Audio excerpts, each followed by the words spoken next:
खंडणी प्रकरणी धनंजय मुंडेंवर आरोप करणाऱ्या सुरेश धसांनीच घेतली मुंडेंची भेट.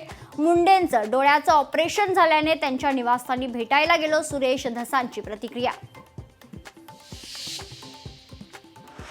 धनंजय मुंडेंना मी काही लपून भेटलेलो नाही. तब्येतीच्या चौकशीसाठी दिवसाच भेटलो. लढा सुरूच राहणार. भेटीवर सुरेश धसांचं स्पष्टीकरण. उपमुख्यमंत्री अजित पवार जालना दौऱ्यावर. पवारांच्या उपस्थितीत माजी आमदार सुरेश जेतली यांचा पक्षप्रवेश सोहळा संपन्न होईल. अटल सेतू मॅरेथॉनसाठी 13 तास बंद राहणार. नवी मुंबई पुण्याकडे जाण्यासाठी वाहन चालकांना पर्यायी मार्गाचा वापर करावा लागेल.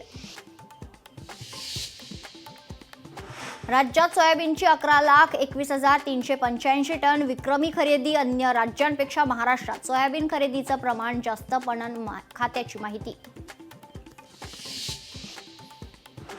मध्य पश्चिम रेल्वेवर रविवारी ब्लॉक. विविध अभियांत्रिकी आणि देखभालीची कामे करण्यासाठी मेगा ब्लॉक घेण्यात येणार.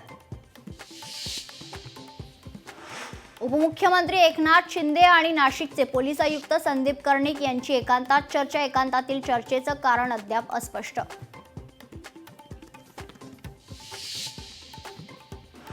न्यू इंडिया कोऑपरेटिव्ह बँकेचे संचालक मंडळ बरखास्त. स्टेट बँकेचे माजी मुख्य महाव्यवस्थापक श्रीकांत यांची बँकेवर प्रशासक म्हणून नियुक्ती.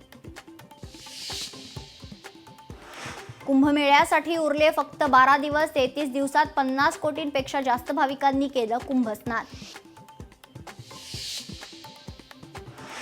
पंतप्रधान मोदींचा अमेरिका दौरा होता. स्थलांतरितांचे दुसरे विमान उद्या अमृतसरला उतरणार. तिसऱ्याची खरं तर तयारी सुरू आहे.